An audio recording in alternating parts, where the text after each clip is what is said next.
Hello friends, I welcome you all to another edition of Daily News Analysis. So in this particular edition, we are going to discuss some very important and interesting articles that are part of Hindu as well as Indian Express newspapers. The first article that we are going to discuss is about dealing with stable coins. The finance minister saying that nations must prepare to deal with stable coins. Important analysis from the perspective of GS3 economy. Another important article is about India's push for new global governance index. Important update from the perspective of GS2, GS3 to certain extent as well, particularly important from the perspective of prelims as well. Another important article from the perspective of GS3 economy is about Niti Aayog proposing wider presumptive taxation to boost FDI. Another important article, important from the perspective of GS3 environment, is titled India's Clean Energy Rise and Need for Climate Finance Expansion. So important again from, as I said, perspective of GS3 environment part, prelims as well as mains to certain extent. In decoded section that is important for mains, we are going to discuss very important and interesting analysis titled A Red Sunset on the Horizon. Important analysis from the perspective of GS3 internal security part. So the first important article that we are going to discuss is about dealing with stable coins. So nations must prepare to deal with stable coins. That is the statement of our finance minister. So what she is saying is, just as eternal vigilance is the price of liberty, eternal performance is the price of strategic independence. This is very interesting and important quote. Just note down this particular quote. Important from the perspective of, again, essay, GS3, GS2. You can utilize such quotes effectively in your answers. So what exactly is the finance minister saying here is we cannot miss the bus when it comes to stable coins, particularly cryptocurrency related financial systems. So essentially, when it comes to cryptocurrencies, the US under current Trump administration is the big backer of cryptocurrency. So essentially, the world is moving towards the full acceptance of cryptocurrencies. To certain extent, there may be regulation part at the global, at the national levels, at the local levels to certain extent as well in some jurisdictions like EU as well as US. But when it comes to India, the cryptocurrencies and stable coins are not, there is no separate legal basis to them. Although India taxes the cryptocurrency transactions, but there is no, clear-cut distinction on, say, regulation part about, there is no separate law when it comes to regulation of cryptocurrencies. So now finance minister is saying that we cannot miss the bus when it comes to at least stable coins. So although there are disagreements when it comes to finance ministry or even RBI. RBI is, opposing the legal recognition of cryptocurrencies in India. We are going to see what sort of, legal sort of regime that we come up with for the maintenance, for the regulation of the cryptocurrencies. But now the finance minister is definitely hinting towards, acceptance of stable coins as the part of nation's financial payment systems in particular. So this particular quote she used effectively to actually justify her stance. I again quote that particular quote here. Just as eternal vigilance is the price of liberty, eternal performance is the price of strategic independence. So if you want to gain strategic independence in this particular sector, which is emerging as a global, sort of emerging sector, we cannot, just leave ourselves behind. So essentially, we need to perform greatly in this particular strategic sector as well, so that we can maintain our strategic independence, our strategic autonomy when it comes to this particular sector as well. Because anyway, whether you want it or not, the stable coins, the cryptocurrency era is here. We cannot miss the bus. That's the essence of the statement. So hinting at a possible shift in India's cryptocurrency policy, Union Finance Minister Nirmala Sitharaman on Friday said countries would have to prepare to engage with stable coins whether they welcome the change or not. So essentially, innovations like stable coins are transforming the landscape of money and capital flows. That's why, these shifts may force nations to make binary choices. So what are those binary choices? The finance minister is saying here, adapt to new monetary architectures or totally risk exclusion. So essentially, you have to adapt to these new realities of stable coins, or otherwise you may risk being excluded from such regime. Such developments underscore the scale of the transformation that is underway currently. They also remind us that no nation can insulate itself from the systemic change. Whether we welcome the shifts or not, we must prepare to engage with them. Whether we welcome it or not, you cannot avoid engaging with these particular shifts, because stable coins are here and they are here to stay particularly. So what are exactly these stable coins? So you all be knowing, what exactly is the cryptocurrency.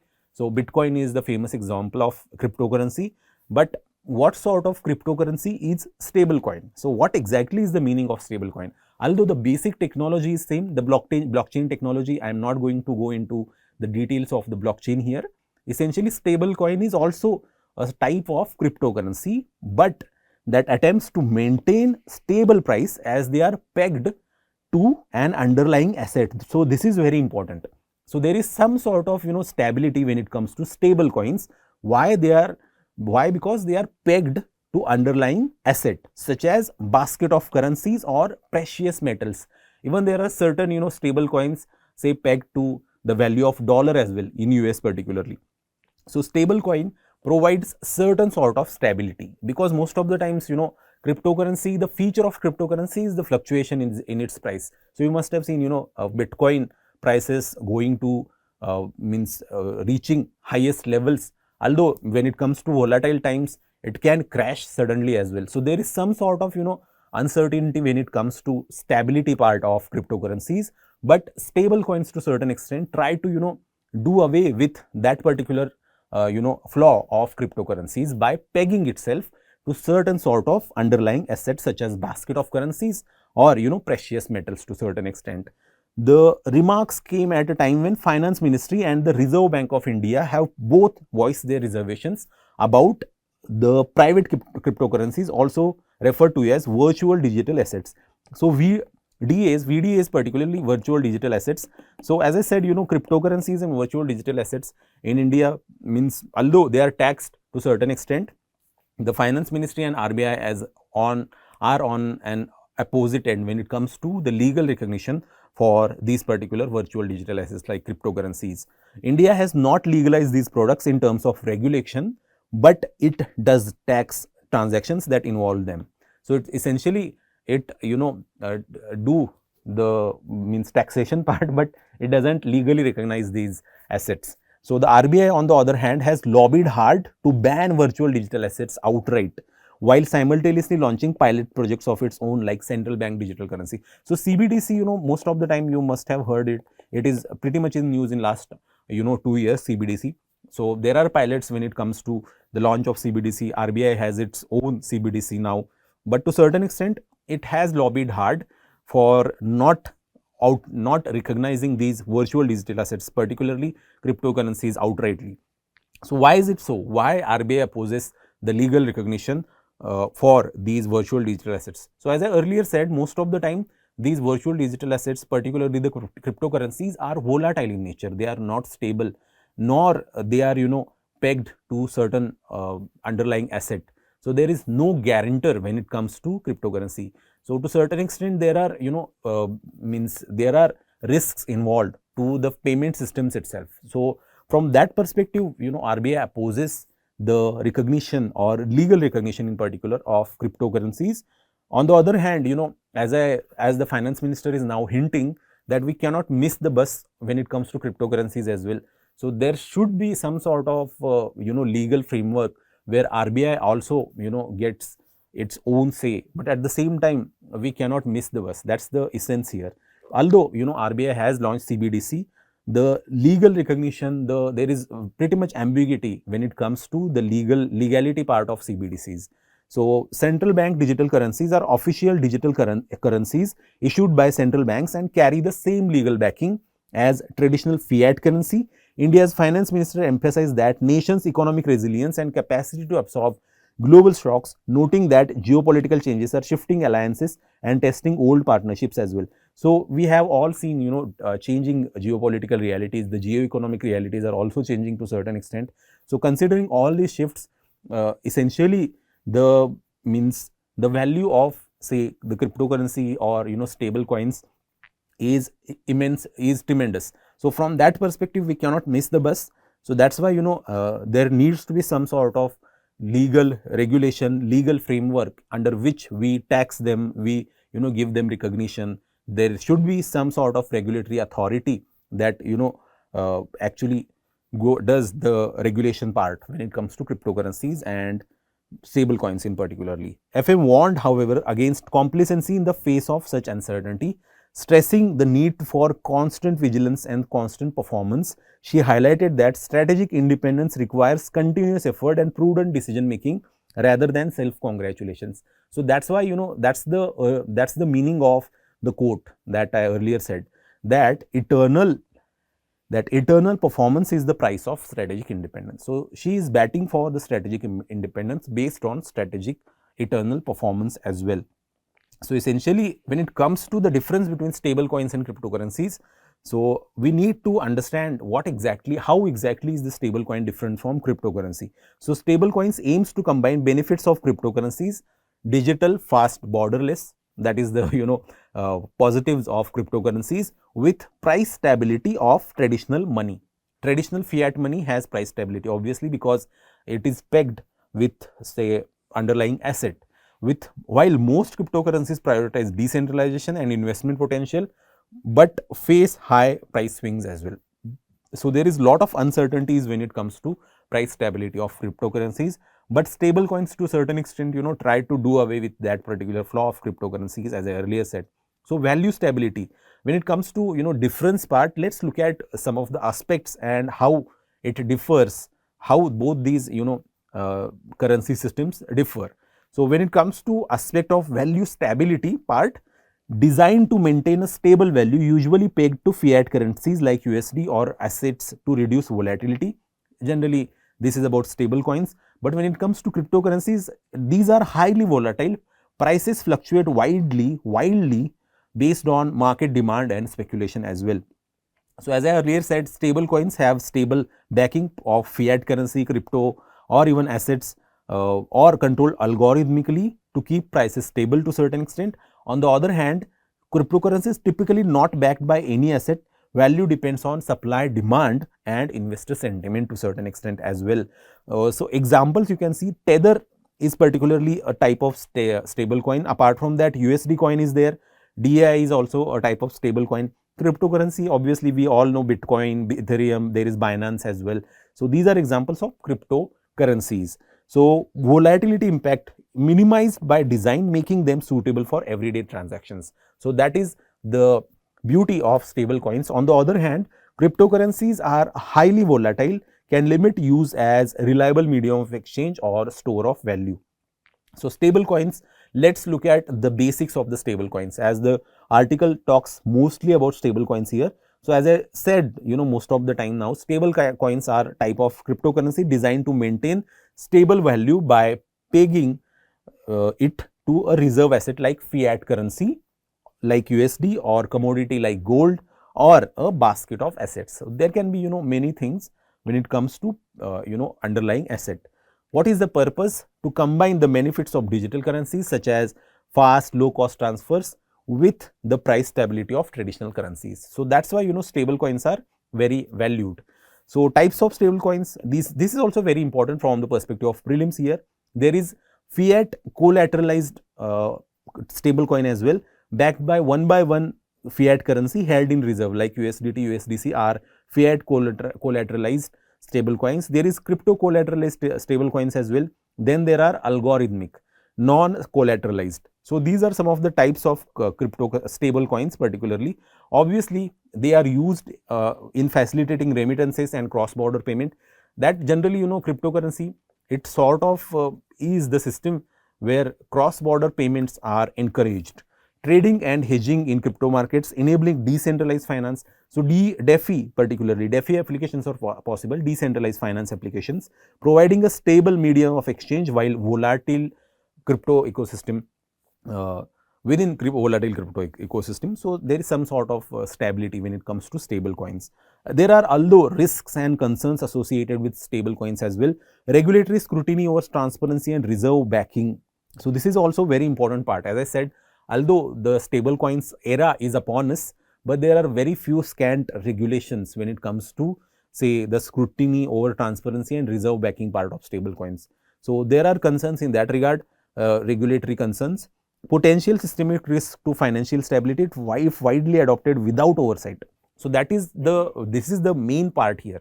So that's why finance minister is now batting for certain sort of legal framework to manage, to regulate the stable coins, because there are systemic risks to financial stability if stable coins are widely adopted without any oversight.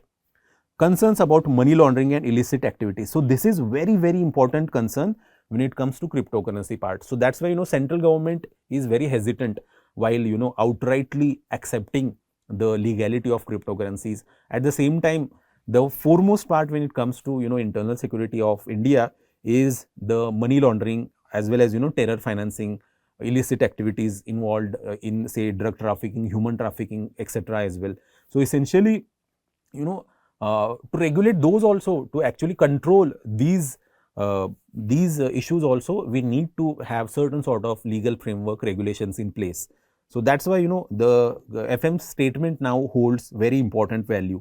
So many countries are assessing stable coins for regulation, while some central banks are developing CBDCs as a regulated alternative. So CBDC is some sort of regulated alternative to digital currency, to cryptocurrencies particularly. So RBI's digital currency, there is digital rupee, CBDC in particularly is there, means RBI has started pilots in that regard. Many countries have their own digital currencies as well.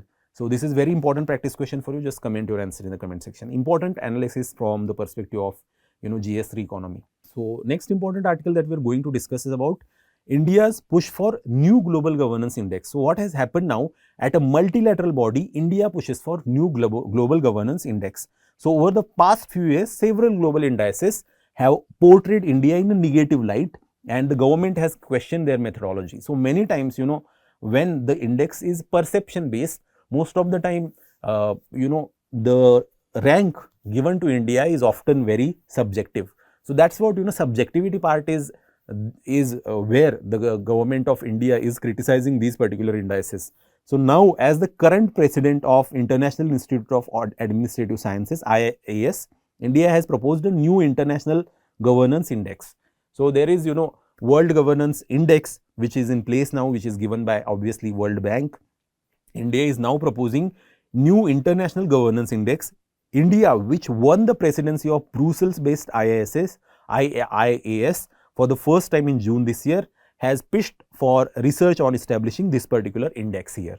As India completed 100 days of its 3-year presidency, IIAS released Friday a list of achievements that included advancing this research agenda as well. So this is important news from the perspective of GS2, GS3 particularly, push for new index. So why government of India particularly under its presidency of say this Indian Institute of Advanced Study is pushing for new index, is because most of the indices and the rank given to India most of the time does not actually give the real time the performance in performance at the ground level. It does not reflect the performance of say Indian system, Indian governance in particular at the ground level. So it does not include the realities at the ground level. So that's why most of the time these these indices are often sort of misaligned from the ground realities. A key focus of the meeting will be the development of an international governance index and conducting trend analysis, making this a central activity for this particular body here. DA RPG Secretary and IIAS President V. Srinivas stated that the methodology for study would build on existing work by institutions such as World Bank, OECD, potentially involve partnership with UNDESA as well. So a dedicated working group will be formed to develop this particular index.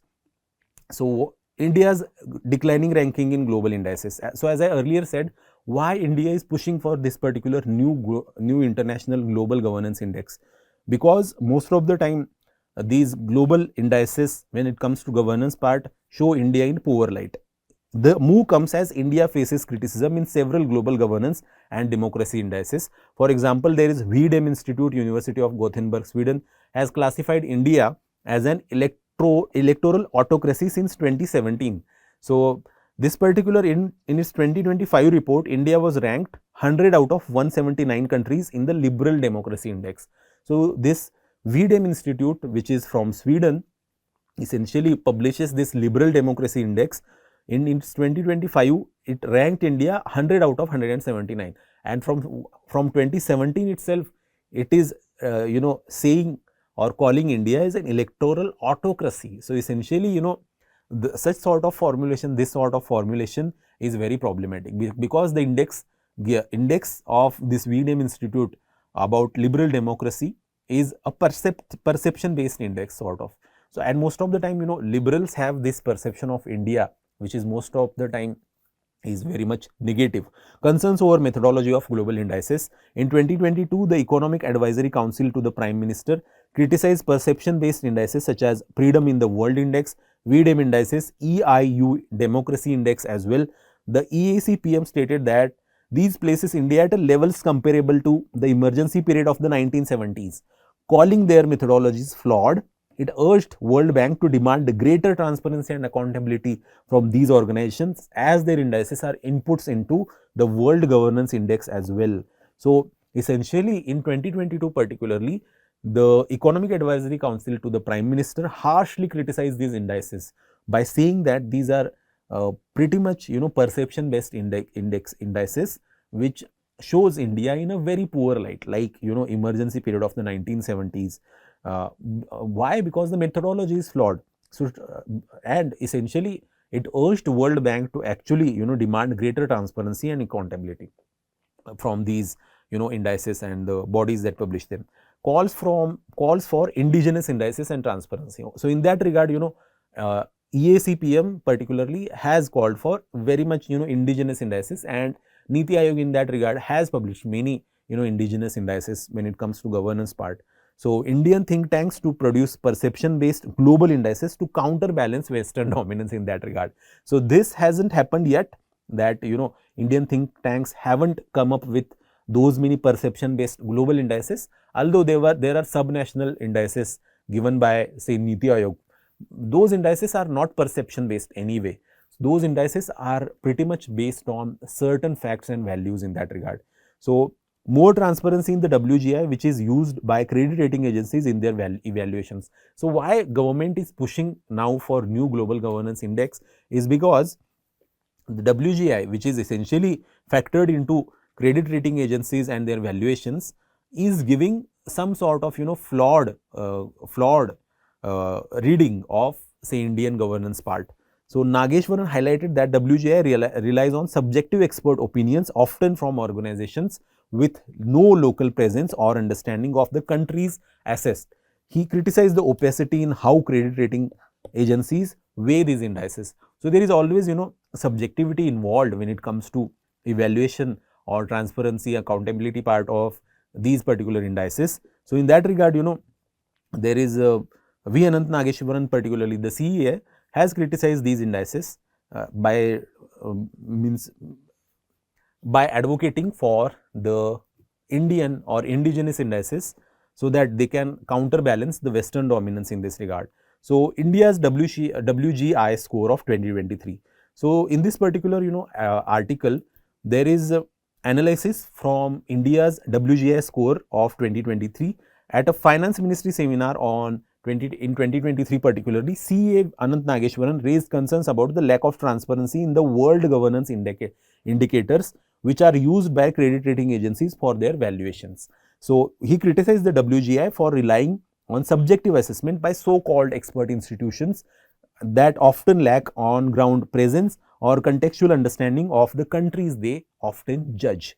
So, Nageshwaran highlighted the opacity of how these indices influence credit ratings, with agencies not disclosing the weights or even qualitative overlays they apply in their assessments. So, essentially there is lack of transparency and accountability even in WGI indices. Generally, world governance indices also factored in the credit rating agencies and their own ratings for the Indian economy.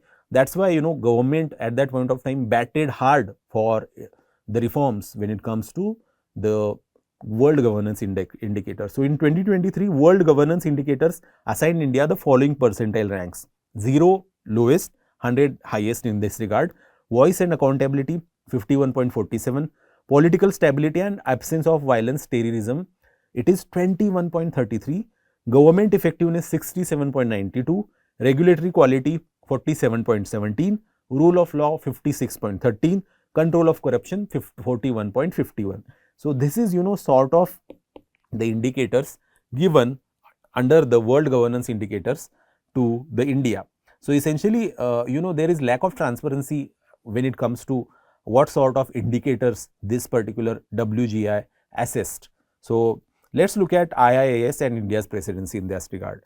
So the Indian Institute of Administrative Sciences, founded in 1930, has 31 member countries including India, Japan, China, Germany, Saudi Arabia. While not affiliated with UN, it regularly collaborates with it and organizes events for public servants and academics, producing research on public governance particularly. India secured the IIAS presidency for 25 to 28, winning the first ever election for the post against Austria. The government statement in June 2025 said the Indian presidency would promote PM Modi's vision of maximum governance, minimum government, and focus on bridging the north-south divide with an emphasis on unity and inclusivity particularly. So when it comes to World Governance Index, WGI, which is generally developed by and released by the World Bank to assess and compare the quality of governance across over 200 countries and territories. So key features of the World Governance Index. So let's look at core indicators of the WGI. So 6 dimensions of governance. What are those 6 dimensions? Voice and accountability, political stability and absence of violence, terrorism, government effectiveness, regulatory quality, rule of law, control of corruption. These are 6 core indicators of WGI. Remember, very important from the perspective of prelims as well as mains. World Governance Index given by World Bank, there are 6 core indices of the governance: voice and accountability, political stability and absence of violence, government effectiveness, regulatory quality, rule of law, control of corruption. These are 6 core indicators of WGI, which is given by World Bank. Remember that. Very important. So another important point here from the perspective of prelims is what are some of the other World Bank indices and reports. So there is very famous World Development Report which is associated with World Bank. Remember all these indices and report, very important from the perspective of prelims. So World Bank publishes World Development Report, Global Economic Prospects, Poverty and Shared Prosperity Report, Global Financial Development Report, International Debt Statistics, Women, Business and the Law Report, Migration and Development Brief, Remittances Price and Worldwide Report, Commodity Market Outlook, State and Trends of Carbon Pricing Report, Human Capital Project Report. Human Capital Index is also released by World Bank, remember that. Logistics Performance Index, Country Policy and Institutional Assessment, Regulatory Indicators for Sustainable Energy, that is RISE, Women, Business and the Law Index, Global Findex Database and Statistical Capacity Indicator. So these are some of the indices released by World Bank. I know remembering all these indices is very difficult, but at the same time just go through them and revise oftentimes, so that if you get the question on say the indicator and which body publishes it, you can effectively point it out.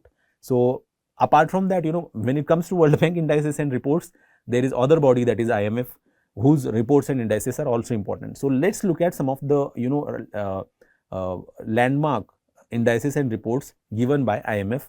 So there is first and foremost World Economic Outlook. See, World Development Report is given by World Bank, while World Economic Outlook is given by IMF. Remember that.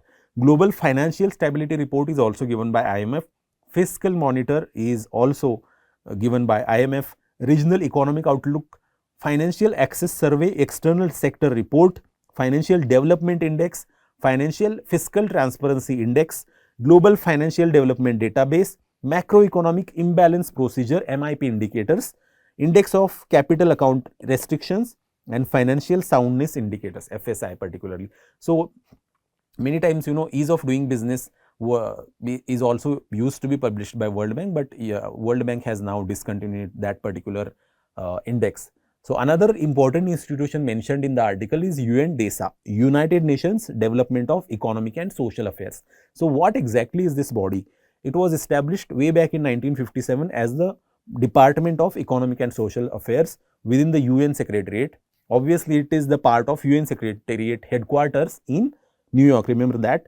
It has statistical division, population division, development of policy analysis division, etc., etc. Remember, UN DESA is also important, body when it comes to UN. It has almost 193 member countries, functions, provide policy, advice, data, analysis, etc. It monitors and reports on progress towards SDGs. So, this is very, very vital, work that is done by the UN DESA. So, monitoring and reporting the progress towards sustainable development goal achievements. So, supports intergovernmental bodies like General Assembly and ECOSOC as well. So, go through the ECOSOC as well, important, organization of UN related organizations often, are asked in prelims as well as mains. So, what are some of the reports associated with UN DESA? So, there is Sustainable Development Goals Report, World Social Report, State of World's Indigenous Peoples, UN Disability and Development Report is also given by UN DESA, remember that. Sustainable Development Outlook, World Population Prospects. So, World Population Prospect is given by UN DESA, remember. World Economic Situation and Prospect is also given by the UN DESA. Human Assets Index, Economic Vulnerability Index. So, this is also very important index given by UN DESA. Productive Capacity Index, PCI. So, again, as I said, important from the perspective of prelims are the indices reports released by these three bodies. What are these three bodies? World Bank, IMF and UN DESA. So, just remember these indices and means the body associated who publishes that particular index. So, this is very important practice question for you. Another important practice question is right here for you as well. So, just comment your answer in the comment section for these two questions. So, another important article that we are going to discuss about presumptive taxation and FDI. So, Niti Aayog has now proposing wider presumptive tax to boost FDI. See, most of the time ease of investment by say the external investors, global investors in particularly into India is the priority for the government, so that FDI gets increased in India particularly. Although, we have seen the declining trends when it comes to the FDI investment, although FPI, there is flight of FPI as well. But on the other hand, when it comes to last decade, India has got a record FDI at the same time. But considering the current global volatility due to, policy uncertainties, the policies, the the schemes, the issues associated with say Trump administration. So, considering all the volatility around us, so the FDI flows have shown the fluctuation part. But on the other hand, now if Niti Aayog is proposing certain sort of presumptive taxation, certain sort of certainty for say the global investor to invest in India. So, what has happened now to foster a predictable tax environment? Niti Aayog report said it is crucial to codify clear P and profit attribution principles within domestic tax laws. We are going to see what exactly is this permanent establishment and what is the meaning of profit attribution principles in a short while. In a move that will help accelerate foreign investments, a Niti Aayog paper on Friday suggested introducing an optional presumptive taxation regime with sector-specific benchmarks to reduce permanent establishment and profit attribution uncertainty on overseas investments in India. So, most of the time, overseas investment need robust sort of taxation regime. And on the other hand, India, due to its complex taxation regime are surrounding say the global investments like FDI, oftentimes India comes out very uncertain on that front. Besides the presumptive tax regime, the working paper on enhancing certainty, transparency, uniformity in permanent establishment and profit attribution for foreign investment in India, it recommended broader legislative clarity, administrative efficiency, robust dispute resolution mechanism, very, very important, and strategic alignment with international best practices as well. So, the report itself, talks about legislative clarity, administrative efficiency, on the other hand, robust dispute resolution mechanism as well. So, many times global, investors often get stuck due to say the conflicts, the dispute resolution mechanism in India to certain extent is not well developed like those in Western jurisdictions. So, essentially the report actually gives certain sort of solution for robust dispute resolution mechanism as well. The multi-pronged approach is anticipated to dramatically reduce litigation, boost investor confidence, improve administrative efficiency and secure India's tax base by attracting higher quality and sustainable FDI. the report said. So what exactly, the first and foremost, let's first talk about presumptive taxation regime. Then we will look at what exactly is PE, essentially permanent establishment, and then profit attribution to foreign investors. So essentially, let's look at presumptive taxation regime now. So it is a simplified tax scheme where income is presumed based on turnover, gross receipts or other indicators instead of requiring detailed accounting of actual profits and expenses. So essentially, it is a simplified regime where income is presumed based on turnover or gross receipts or other indicators, not and it does not require detailed accounting or actual profits and expenses. So it does not, it presumes certain sort of profits, certain sort of certain sort of income already, and based on that particular income it taxes that particular entity. So that is the meaning of presumptive taxation regime. So the purpose is to reduce the compliance burden, paperwork and cost of tax filing for small taxpayers like individual, professional, small businesses and startups. That's why now even it has been expanded to FDI, to the global investors as well, so that they so that there is some sort of certainty when it comes to taxation of, say, the income generated through their own investment. So from that perspective, it actually avoids double taxation. It simplifies tax calculation and filing, provides tax certainty on tax liability, and encourages compliance, and especially among small businesses. So it will give boost to FDI if we actually give certain sort of assurity to global investors that your profits will not be taxed at a varying rates going forward. Why? Because we have presumptive taxation for you, so that your income, your profits will be presumed to certain extent, and accordingly it will be taxed, means irrespective of the receipts or profits going forward. So that sort of certainty will actually boost our FDI, because it gives again the certainty. So many times policy certainty is very, very important for the FDI to come. So another important term here is permanent establishment. So what exactly is the permanent establishment? Listen carefully. Permanent establishment is a fixed place of business through which a foreign company or non-resident enterprise carries out or all or part of its business activities in another country. It creates a taxable presence in that country, meaning the country can tax the income generated by the business through this particular PE.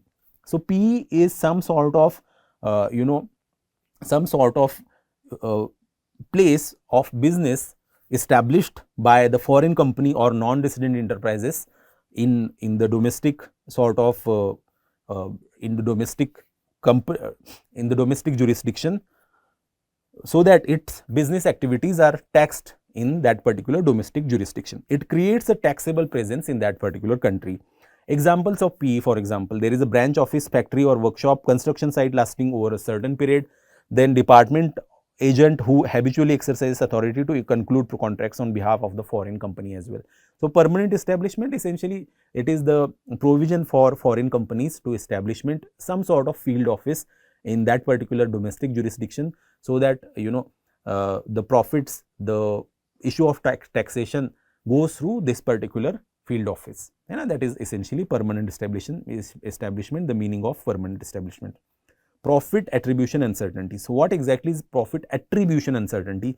It refers to the challenge and ambiguity in determining how much profit should be attributed to permanent establishment or any business presence in specific jurisdiction for tax purposes. This arises because a PE might not be a separate legal entity, and its transaction with the head office or other parts of the business may not be straightforward as well. So this sort of will create uncertainty when it comes to profit attribution and taxation. So most of the time the uncertainty is because profit establishment, the PE may not be separate legal entity. It may be having the legal connection to the main branch, to the main company, and what sort of taxation in that regard will happen is always uncertain.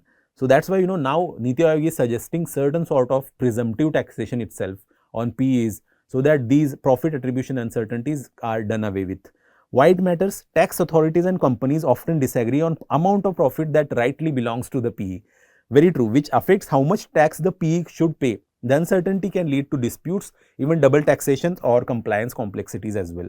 So, certainty on permanent establishment issues. So, a key feature of the regime of if a foreign company opts for presumptive taxation for a specific activity, tax authorities would not separately question the existence of permanent establishment for that particular activity. This provision provides clarity, certainty by avoiding lengthy PE threshold debates as well. So, most of the time, the solution suggested by the Niti Aayog here is very important. It actually, the presumptive sort of taxation will do away with, say, the profit attribution uncertainties. So, need for clear legal framework and alignment with international standards. So, the Niti Aayog paper also suggests need for clear legal framework as well. So, those will be in alignment, see, with OECD, UN model taxation conventions as well, with strategically maintaining India's source-based taxing rights where appropriate. So, taxation also does not suffer, but on the other hand, we also go towards global standards in that regard. Strengthening dispute resolution mechanism. So, another important point suggested for FDI, boosting FDI in India is dispute resolution mechanism, strengthening dispute resolution mechanism, strengthening mechanisms like the capacity of APAs, advanced pricing agreements, and mutual agreement procedures programs, APA and MAP. APA and MAP are dispute resolution mechanisms essentially. Enhancing these mechanisms will help drastically reduce the time taken to resolve tax disputes, providing prospective certainty through APAs and quick resolution of existing disputes. So, just go through what exactly is the APA here. So, in short, APA is a pre-arranged agreement between a taxpayer, usually a multinational company, and tax authorities on the transfer pricing methodology for determining prices of cross-border transaction between related entities. So, this is the meaning of APA. I am not going to go too much detail into that particular thing here. On the other hand, there is MAP as well, MAP, a dispute resolution mechanism under tax treaties where competent authorities of two or more countries communicate to resolve issues of double taxation or interpretation of treaty provisions. So, it is sort of a more broad-based tax treaty where competent authorities of two or more countries negotiate or communicate.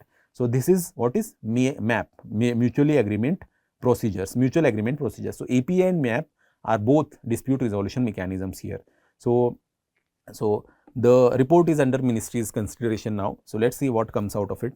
Another article which is important on the business page of Indian Express is titled India Inc. may get higher ECB limits. So, per se the ECB limits and related issues are often in news most of the time, although at the core of it is external commercial borrowings. The policies regarding ECBs are often changing, so no need to actually remember this particular news. But what is important, what is at the core is the meaning of external commercial borrowings. So, external commercial borrowings are commercial loans taken by Indian companies from foreign lenders.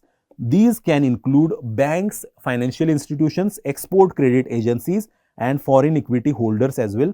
What is the purpose?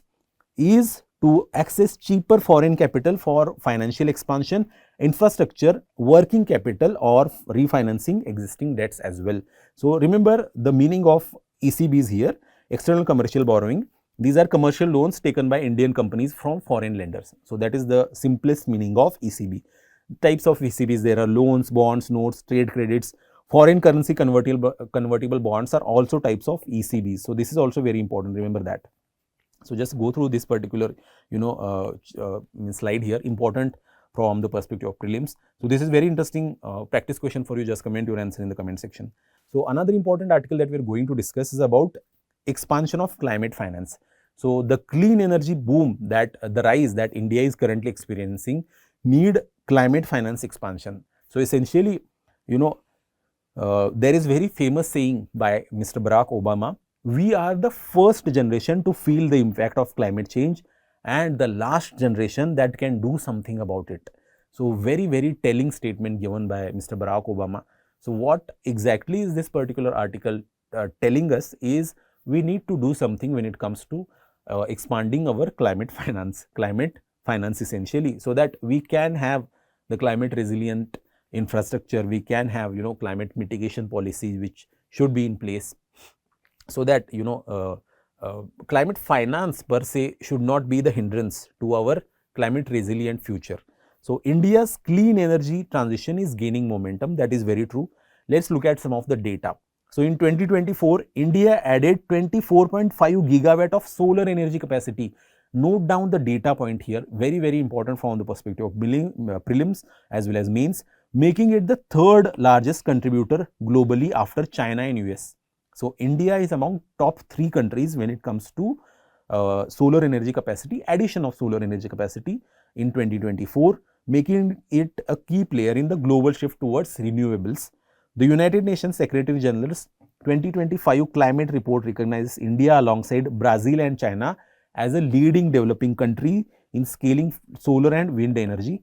In 2023, renewable energy sector employed over 1 million people. So renewable energy sector in India particularly is growing as well. It has the employment potential. It is currently employing around 1 million people, contributing to 5% of GDP growth.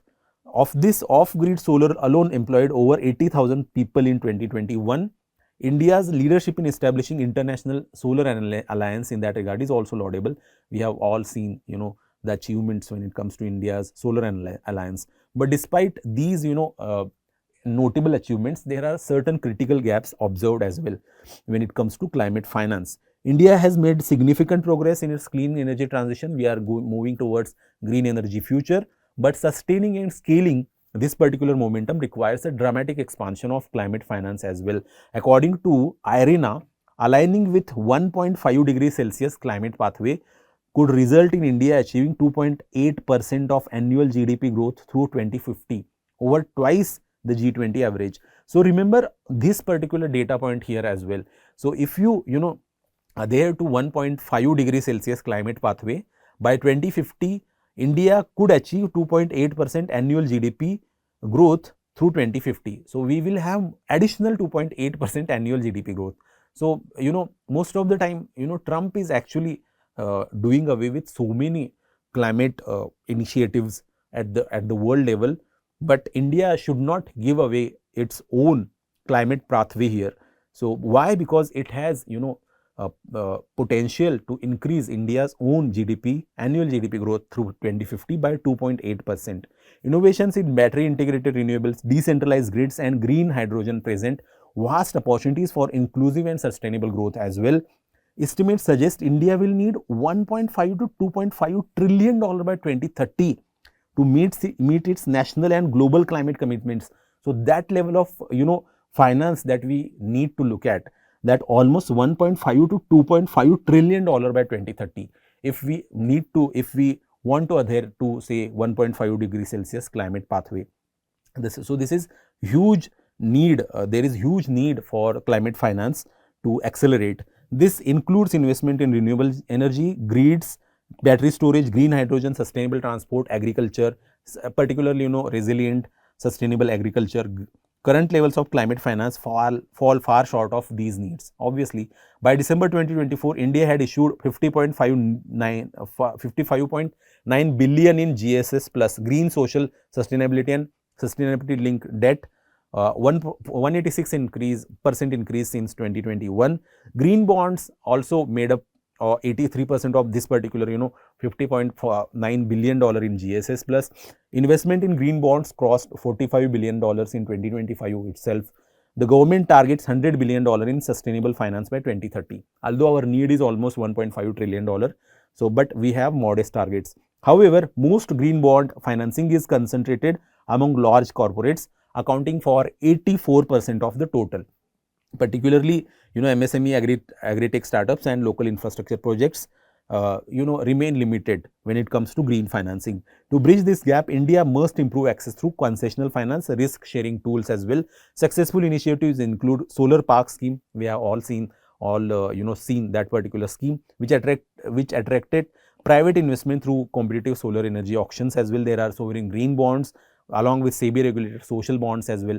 So need to change strategy now. So as the climate finance needs are huge, the article suggests some changes to strategy. To close the climate finance gap, India must diversify and deepen its financial strategy, beginning with enhanced public finance. So this particular article is batting for the public finance of, say, green infrastructure. Both national and state governments should use budget allocations and fiscal tools to attract private capital and de-risk green investments as well. Blended finance is what is suggested, which is a key approach to bridging this divide. It combines concessional finance and risk sharing instruments. These tools help to improve risk return profile as well, particularly in tier 2 and tier 3 cities where perceived risks are higher. That's where green projects we need to promote. To scale these models, India must unlock domestic institutional capital. This includes enabling large institutions like EPFO, Employees Provident Fund Organizations, and LIC to invest in climate aligned projects. So this is also an interesting suggestion given here. If you want to unlock the potential of public finance for green transition, let's look at EPFO and LIC, finance, LIC as well. They can actually invest in climate aligned projects in tier 2, tier 3 cities. Most of the time those projects are considered more risk averse. So many times corporate finance does not go to tier 2 and tier 3 cities, but EPFO and LIC can actually invest in green transition. Policy and institutional support in that regard is very essential. India's carbon trading scheme offers a potential to generate new climate finance if it remains transparent, well regulated and equitable. There is also an urgent need to finance climate adaptation and loss and damage fund as well, areas often neglected in funding discussions. India must lead in climate finance innovation. So innovation is where we need to work as well. This would involve leveraging blockchain for finance tracking, AI for green risk assessment, and customized blended finance models as well. So this article gives a very interesting and important solution for financing our green transition. So just note down some of the suggestions given here. So let's look at India's carbon credit trading scheme of 2023. It was launched in 2023. So CCTS is successor to the Perform, Achieve and Trade PAT scheme of earlier. So what exactly is this particular scheme? So it is a market-based mechanism designed to reduce GHG emissions by creating a market for carbon credits. So I am not going to go into the mechanism of carbon credits. So remember, carbon credit trading scheme launched in 2023. It is administered by BE, Bureau of Energy Efficiency, remember, which is under Ministry of Environment, Forest and Climate Change. And the Ministry of Environment, Forest and Climate Change are key players in developing this particular CCTs. So just remember some of these very important points here. I am not going to go too much detail into those aspects of that particular scheme. So this is a very interesting practice question for you. Just comment your answer in the comment section. So in the decoded section, we are going to discuss interesting analysis based on, say, the decline of Maoist movement, the Naxalism problem in particular, titled A Red Sunset on the Horizon. Are we any way closer to, say, the total elimination of Naxalism problem in India? So we are moving towards that particular target, but there is definitely a decline. In 2025 alone, 270 Naxalites have been killed and 680 arrested as well, with another 1225 having surrendered to authorities. This is the data given by Union Home Minister recently. So there is definitely a declining trend when it comes to Naxalism movement. Almost 6 decades after the Naxalbari uprising, an armed peasant revolt led by breakaway faction of the Communist Party of India, Marxist, which spurred a lengthy left-wing insurgency in India. The Maoist movement is at crossroads. So that's what the article talks about. Under the relentless pressure from the government, Union Home Minister Amit Shah has vowed to end the Naxali insurgency by next March. So that is the pledge taken by our resolute Union Home Minister. Top Maoist leaders are divided on how to proceed in this particular week. For the second time in a month, Molojula Venugopal Rao, the ideological head and chief spokesperson of CPI Maoist, earlier this week wrote a letter stating that it is time for cessation of armed struggle in order to save the party. So Maoist, CPI Maoist in particular heads this particular Maoism now in India. The head itself, ideological head itself, is now saying that this is the time for cessation of armed struggle. Although the committee, the other members have committed themselves to more armed struggle, but the letter by CPI Maoist ideological leader reaffirmed his position and claiming he had the support of both senior leaders and rank and file of CPI Maoist as well. So there is some sort of splintering when it comes to Maoism, Maoist movements. So movement in decline. So let's look at some of the data points. A movement, Maoist insurgency is facing a severe crisis due to relentless crackdown by the Central Armed Forces and elite anti-Maoist police units as well, which has significantly weakened the armed guerrillas. This year alone, many top leaders, including former Secretary General Nambala Keshav Rao Basavaraj and several Central Committee members, have been killed, along with scores of armed cadres as well. The remaining Maoists are confined to isolated pockets in Bastar, Dandakaranya and Chhattisgarh Telangana border, where they are cut off and running low on arms, ammunition, much of which has been seized by central security forces. Recruitment has become major problem for the Maoists as well. While non-tribal recruitment stopped over a decade ago, even tribal youth are now reluctant to join, largely because Maoist ideology has failed to keep pace with rapid material and social changes in their own regions. Tribal communities have increasingly benefited from the government welfare scheme. See, government has actually launched a multi-pronged approach, the Samadhan strategy, to tackle the Naxalism problem. So it is not just security operations, there is development strategy as well. So government schemes are reaching these far-fetched, far-flung areas of, say, the tribal, and they are actually seeing, say, the fruits of the development. So in that regard, the Maoism already is facing the decline when it comes to recruitment part. Additionally, access to mobile phones and internet has made the austere life of Maoist guerrillas less appealing to young tribal youth as well.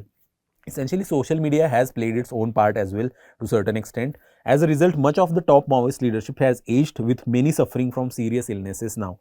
Under these conditions, surrendering and retiring peacefully with government benefits has become an attractive option. There is very interesting and important surrendering policy as well. Several wives and partners of senior leaders have already surrendered under this particular surrendering policy of the central government. Is this really the end then? Skepticism over Maoist surrender offers. Both state government and central remain skeptical about recent Maoist offer to surrender. This caution stems from historical precedent where similar peace overtures collapse, leading to renewed violence as well.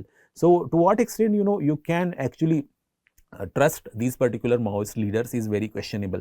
Peace talks and their collapse. In June 2004, Maoists attempted peace talks with Y.S. Rajshekhar Reddy government in undivided Andhra Pradesh at that point of time. Distrust on both sides caused the talks to fail within months. The Maoists doubted the sincerity of the government's offer, while officials suspected the rebels aimed to buy time and regroup.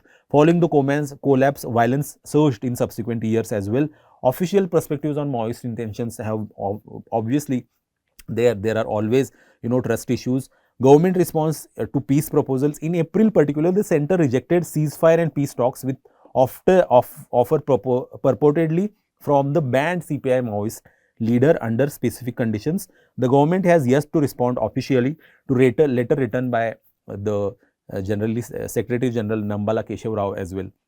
So from 1967 to 2025, so we all know the origin of the Naxalbari movement, Naxal movement particularly, Naxalbari, in way back in 1967 in West Bengal, when about 150 peasants armed with rudimentary weapons attacked landlords and seized land and grain. Charu Majumdar, at that point of time, the movement's chief ideologue and a hardcore CPIM member, authored the historic 8 documents between 1965 and 67, which laid the ideological foundation advocating for protracted revolutionary war against the Indian state. So that's the ideology given by Charu Majumdar. So Charu Majumdar's historic 8 documents from 1965 to 67 forms the ideological basis of the Naxalism. This uprising caused a split in CPIM, leading Majumdar and others to form the CPI Marxist-Leninist in 1969. Despite a harsh government crackdown that ended the original movement in Bengal by the early 1970s, the movement spread to other regions as well, notably Andhra Pradesh, Srikakulam district, where tribal farmer landlord conflict escalated into a rebellion. Expansion and organizational growth. After that, in 70s, 80s, we have seen the expansion. Particularly 1980, Kodapalli Sitaramaya and Dr. K. Chiranjeevi founded the CPI-ML People's War to better coordinate guerrilla warfare while maintaining Mujumdar's ideological principles. MHA, according to MHA, Maoists engage in armed violence, extortion, infrastructure destruction, and recruitment of civilians, including even children at that point of time. So, essentially, peak insurgency in government response. So, particularly the insurgency peaked in 2000s with the formation of People's Liberation Guerrilla Army in 2000 and the CPI Maoist in 2004, created by merging several factions including CPI-ML, People's War and Maoist Communist cadre. By the late 2000s, left-wing extremism affected nearly 180 districts and over 92,000 square kilometers. However, government efforts involving security development and community engagement have significantly reduced this number to just 38 districts by April 2024. Remember this particular data, very important. Earlier in late 2000s, 180 districts were affected. Now by 2024, April 2024 particularly, 38 districts have been affected, with only 6 requiring urgent attention. In 2025, 270 Nakshals were killed, T680 arrested, 1225 surrender. That's the data given by, say, the Home Minister. So, as I earlier said, government has actually approached the Naxalism issue on a multi-pronged, multi-dimensional approach based on, say, development initiatives, security initiatives. There is surrendering policy as well. You can clearly see some of the development packages. Tribal welfare schemes are there. There are very pretty much employment schemes like Manrega. Then there is security operations, central armed forces deployments. There are Cobra commandos. There are, specialized CRPF units as well. Coordination with state police have been done. Intelligence and surveillance has been improved in recent years. There is another important aspect is community engagement has been strengthened. There is peace talks and dialogues which have been initiated. Panchayati Raj have been strengthened as well. PESA has been implemented effectively. So, in conclusion, we can say the number of LWA affected districts reduced to only 38 in April 2024, with only 6 of these being deemed districts of concerns where additional resources needs to be deployed. The Home Minister's statement here is interesting. The government promotes a policy of surrender, but a bullet will be met with a bullet. So, essentially, the government is taking some new approach to actually root out the Maoist, the Naxalism problem altogether. So, the government's target is to root out this particular, menace by next March itself. So, that's why, it is sort of, the strategy is sort of focus on this, the security operations, at the same time, focus on the surrendering policy. There is focus on development as well. So, essentially, it is overall Samadhan strategy that has government approached, although the more focus is now towards intensifying security operations. So, this is very interesting practice question for you. That's it from my side, and stay tuned for another edition of Daily News Analysis. Thank you.